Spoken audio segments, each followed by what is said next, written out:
গতকাল আমার টুইটার যেটাকে বলা হতো এখন এটাকে এক্স বলে, দুষ্ট চক্র আমার এটা হ্যাক করে মাদের প্রতি অপমানজনক একটা কথা আমার এখান থেকে ছেড়ে দিয়েছে। এরা ডাকাত, এরা কাপুরুষ।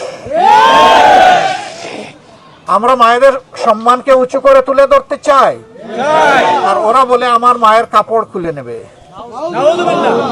আমরা পরিষ্কার বলে দিচ্ছি, পুরুষ হোক নারী হোক সবার ঠিকানা ছিল মায়ের গর্ভ, ঠিকানা ছিল মায়ের বুক।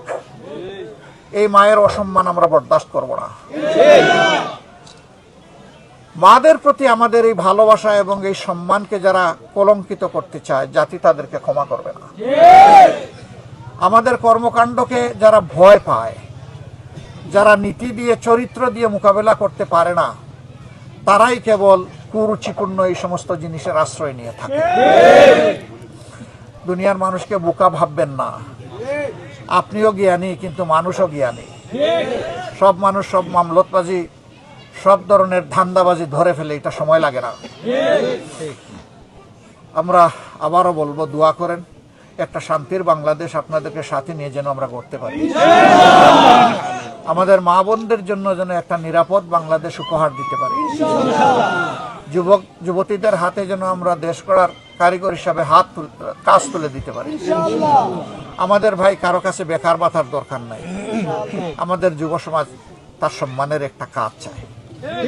আমরা ওই কাজের হাত হিসাবে ইনশাল্লাহ তাদেরকে তৈরি করব। যারা এই উপকর্ম করেছেন, আমি আল্লাহর দরবারে দোয়া করি আল্লাহ তাদেরকে হেদায়েত দান করুন।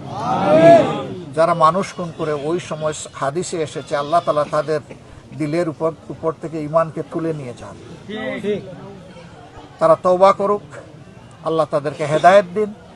তারা মানুষ হোক, তারা মানুষকে সম্মান করতে শিখুক, কল্যাণের ধারার রাজনীতিতে ফিরে আসুক, পৈশাচিক অমানবিক ধারার রাজনীতি তারা পরিহার করুক।